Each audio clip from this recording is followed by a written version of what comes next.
Definitely. All right, and welcome back to another episode of I've Heard It Both Ways, the Double Decker podcast. Like the chocolate. Like the chocolate, all right. I was just thinking of the bus that went Two past, different. but hey. Oh, right. I thought you just wanted two different fillings in one chocolate bar. Yeah, that's what I was thinking of. Yeah. It's Zach and Hav round the table, and we'll get into it. All right, so I was actually thinking about something we spoke about last episode, and that's about spoilers and how quickly you can spoil something. So we're talking about like movies or films or a TV series that someone's been watching. And I went ahead and did a little bit of research. About spoiling... my missus does this, spoiling like a holiday by looking at pictures of the places you're going to visit. I hate that because I like it to be a secret.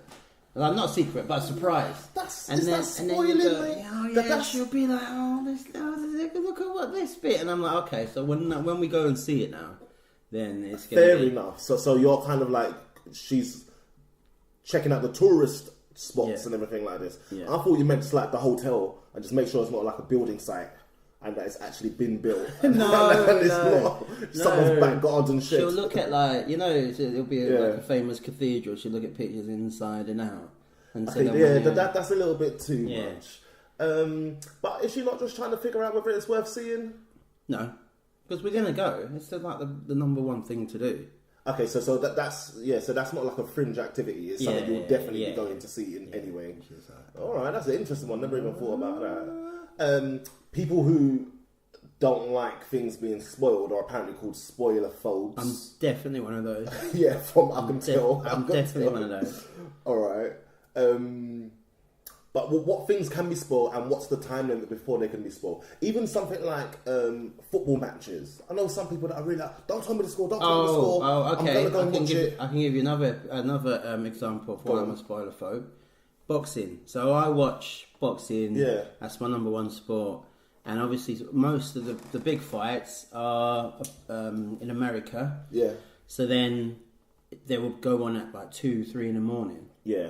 And then I'm... Okay. And I can't be staying up at 2, 3 in the morning because I'm not like 18. Exactly. So I watch it the next morning and I'm on total lockdown, everything locked down. Yeah. Sometimes I'll be silly enough to put my phone on, and because I follow so many boxing things, it will just come up. Yeah.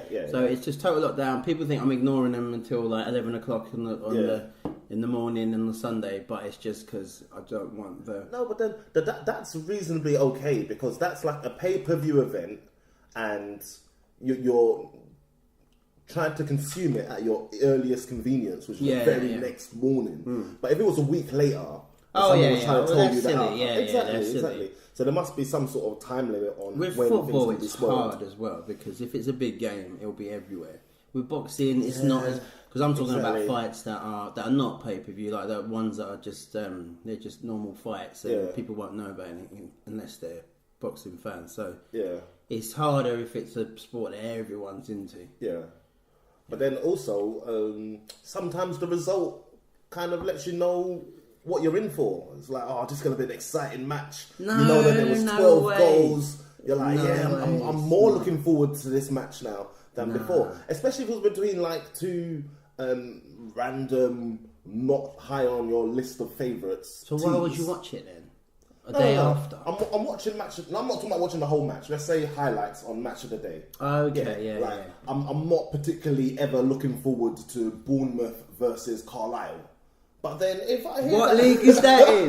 This is what league is that in? This is the Super FA Cup Challenge. Typical. I would say typical Man United only knows top 4, but I think that goes down to 8 this season. I was just trying to go for some random, like unattractive matchup. But then if you hear that there was 12 goals in it, you'll be like, actually, let me spend some time watching this. I may not have given it the time of day before. With Match of the Day, they do, which is a highlights program for football, for people who don't know. But with that, they do their schedule is based on exciting games. So the game at the end is crap, and it usually is Cardiff versus Bournemouth. Fair enough. Then you're just like, okay, I'm not gonna watch that bit. I do think I know what you mean because I always want to find out the scores, But I do think it's better when you don't know the scores and you watch Match of the Day. Because I'm the I know what you mean. And if you were going to watch it all, and that's the only thing you were giving your attention to, fair enough. Yeah. I do remember, like back in the day, like the news channel would say, "Oh, and if you don't want to know the scores, look away now." Yeah. Did you look away?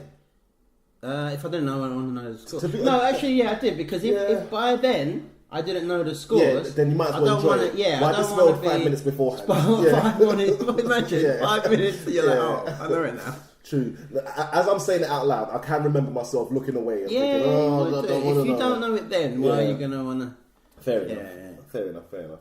How about you then? It sounds like you're not a spoiler folk. Well, see, this is it. If people are talking about something that I haven't seen, I'm not okay.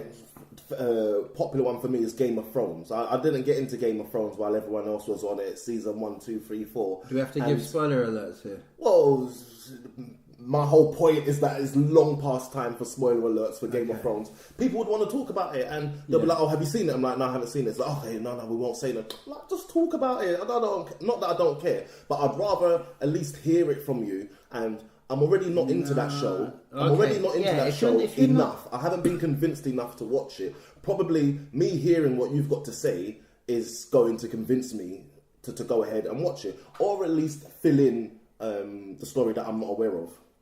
If you're not into it, then I think spoil away if the other person's not into it. Yeah. Like, I don't care if someone spoils like Twilight, or I can't think of anything else. All right. But saying that, I knew that someday I would start watching Game of Thrones. Just that I wasn't in a hurry to go and watch it. I got it late. I caught it late as well. But because I caught it late, there were no spoilers for the seasons I was watching. No, there must have been spoilers. They were just old spoilers. No, as in like people weren't talking about it because they'd already seen in conversation. it. They'd already seen it 5 years ago. Yeah, this is what I mean. If you're talking about season 4, episode 12, I don't care. I haven't even seen season 1, episode 1 yet, so I didn't mind that people were going to go ahead with it.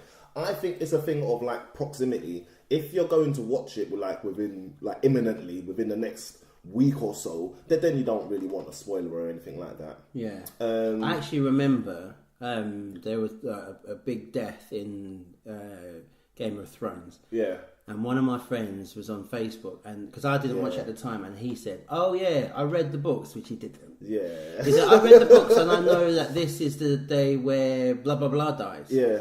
And it was a big shock at the time, and I didn't understand it, and the abuse he got. Of course. Really, and he lost friends for a while for that. Well, and why do that though? Well, that's very childish. There's two sides to because that. I'm a spoiler fan, so I felt like there's two sides to that. Like, why are you so excited to be the first one, and you know that you're going to spoil it? Children want to do that. It's not even the day afterwards that you've just watched it and you want to talk about it. You read this ages ago and you're just putting it out there right before everyone else gets a chance to see it, like with virgin eyes. And I gotta say, this guy, he's not on Facebook anymore. Because of that? Or I don't know if it's because of that, because I didn't ask him if it was because of that, but he did get a lot of abuse from his friends, so, you know. Anyway. People don't like spoilers, man. No, well, you say this. I read an article about whether people like spoilers or not. And what they did is that they presented, it's a scientific experiment. This was University College San Diego. They tested... Is this someone trying to get an Ig Nobel award? Yeah. See, I've made that part of your vernacular, part of your vocabulary. They tested whether or not what effect spoilers had on people's enjoyment of content. Yeah. And it turns out, so they read some stories that had like twists and everything like this. And it turns out, they did it scientifically. So half of the stories had half the people had no spoilers. Half of them had a paragraph read to them ahead of time of like the chapter they were about to read. And actually, at the end of it, the people who had the spoilers enjoyed the stories more. Okay. And so their hypothesis and conclusion was that you can actually enjoy something more if you have the spoilers. If you think about back to media that they had back in the day, Charles Dickens, etc., and all those authors who had their books, the title of the chapter was always a spoiler. It always told you what you were about to read happening, and people would still enjoy it. And part of the argument is, if you're like a real spoiler phobe about details in the story, then all you kind of care about is the plot. Yeah, and there's a lot that you're missing out on. I know what you mean. Not giving credit to, like style or form or just the but craft then of telling the story. that's when you watch it again. Then after you know the plot twist, isn't it? Exactly, because you can watch films that you've seen before and still enjoy it. Exactly. Yeah. But then, I know what you mean, because I'm always if it's a film where you don't know what's going to happen and you're going, oh, how's it going to end? Yeah. And that's what you're focusing on. Like, how's it going to end? Yeah. I hate horror films, right? Okay. And then on the occasion where I'm forced to sit down and watch a horror film, I've got to admit, that's when I spoil it for myself. Because you keep trying to think what's going to happen. I go and find out what's going to happen in it. No, because I get so scared, man. What are you doing? No, I do. So I find out the plot and everything and what's going to happen. So then nothing that jumps out at me. I don't even know what to call that. I don't know what to call that. That's called spoilerific. Yeah, exactly. But spoiler side. Seriously, that I don't watch horror films, so I don't do that often. But if I do, I can't. Like, I don't. Like, but then, do you need to know the end point, or you need to know the beat by beat what's going to happen? Yeah, pretty much how it ends. Oh, just the ending? Yeah. Okay, fair enough. Well, I'm not going to go through each scare. Well, I don't know, mate. I've got a feeling that you set up alerts on your phone for like 5 seconds before each scare. Just so you know what's going to happen. And I go, oh, boo. Yeah, oh, that was scary, wasn't it? Exactly. You had the little warning, early warning system. That's annoying, isn't it? When you're watching a scary film and then someone who's obviously scared talks over the film and goes, well, that's funny, and laughs when it was scary because they're trying. Their coping mechanism, yeah, that's it. Yeah, annoying. Okay. Talking about movies with spoilers as well. Well, look, the whole spoiler thing is kind of come from this internet age of where quickly people can have their opinions and everything out there. But there's like this whole industry around it. Like as soon as a big blockbuster movie comes out, there'll be YouTube videos and articles and comments and posts all about the movie and like, oh, did you see this? Did you see that? This is what happened, and etc. now you can see everything straight away now, isn't it? You know, like series are out all in one go. Oh, okay, yeah, so exactly. You can watch the whole thing and then spoil the whole thing. Yeah. So someone can just do it all nighter, and before you even see episode 2, they've seen all 20 of them. And then people take pride in the fact they've watched the whole binge, they binged the whole season. I know. That's freaking 18 hours of your life. Most things I can probably watch like 2 or 3 episodes of, and I just need to move on to something else. Come back to it later on. Yeah.